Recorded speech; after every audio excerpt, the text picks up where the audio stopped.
When we're going to talk about chapter 7, exemplification essays, illustrating ideas with examples.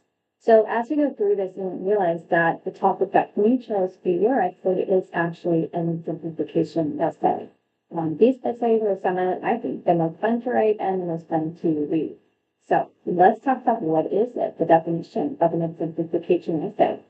It's an essay that uses specific examples, which is exemplifying, to support a general idea or a thesis. So the purpose is to clarify and illustrate a main point.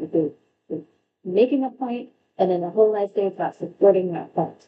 And the way you do that is through an introduction with a thesis, body paragraphs with less information and examples, and then conclusion. So you're going to recognize, oh my gosh, this is the structure that we are using in this class.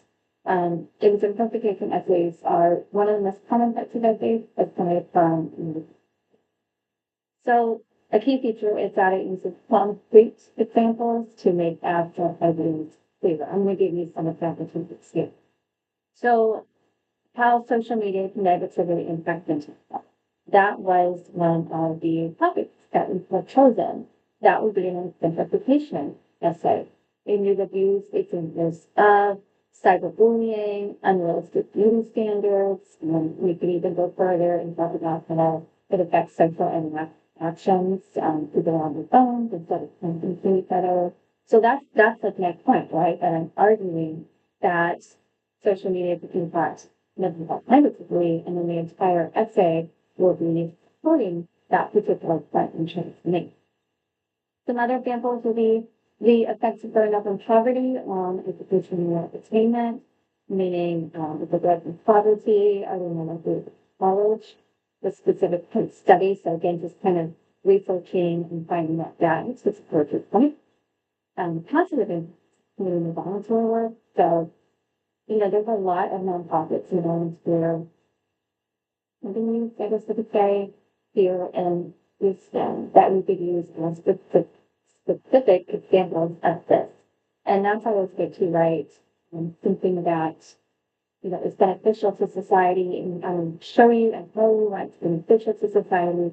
And maybe you have some experience volunteering with a particular organization, and you can use that experience in essay. Some other ones are ways AI is changing daily life. I think this one is kind of a hot topic right now. And also the dangers of excessive screen time. So you're kind of getting the idea of way they're making a point, and then the whole answer is going to be back on that point. Again, the structure of it. We have a thesis statement, which we have done, right? The thesis statement talks about, here is my topic, here is my statements on the topic, and here are the three things we talk about related to this topic. And that would be the examples and the others.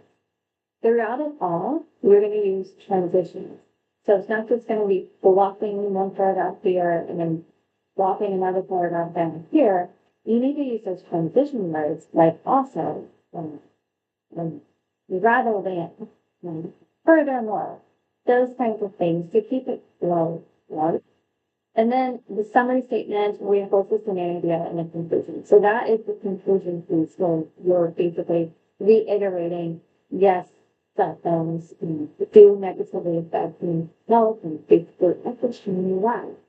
I like to say every sentence, I should be able to draw a line from that sentence up to the thesis. And that sentence will compound talk about that thesis in some way or form. And when I taught my senior AP class, that's what we did. We basically underline every single sentence in their essay and draw an arrow to that thesis.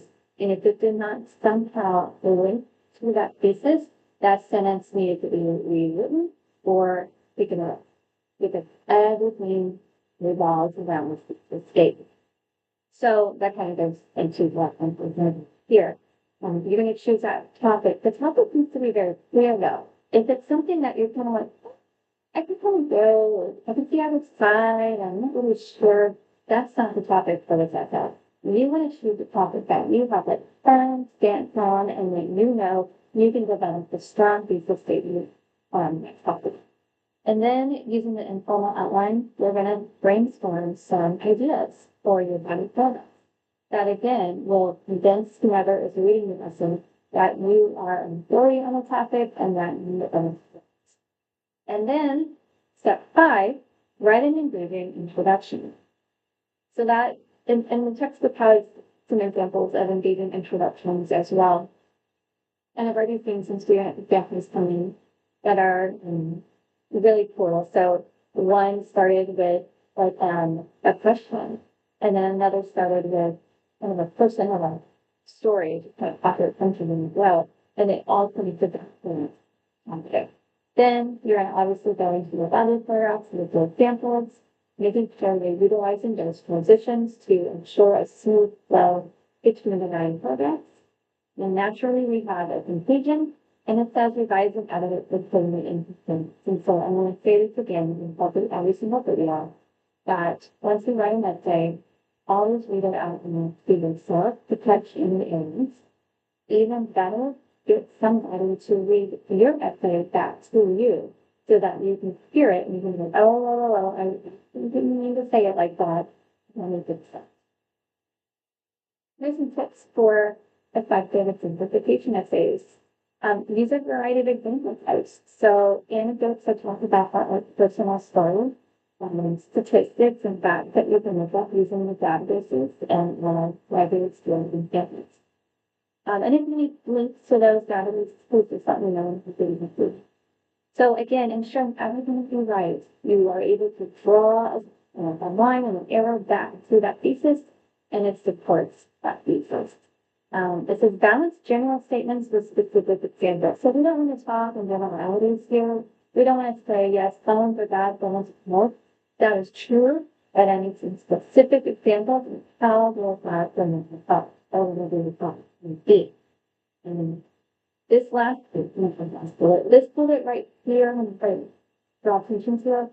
Consider common arguments in address with the So it's always good to look from the side, because we don't want to turn off people from reading our essays right away. We want to make sure that they're going to read all the way through and that they feel like no.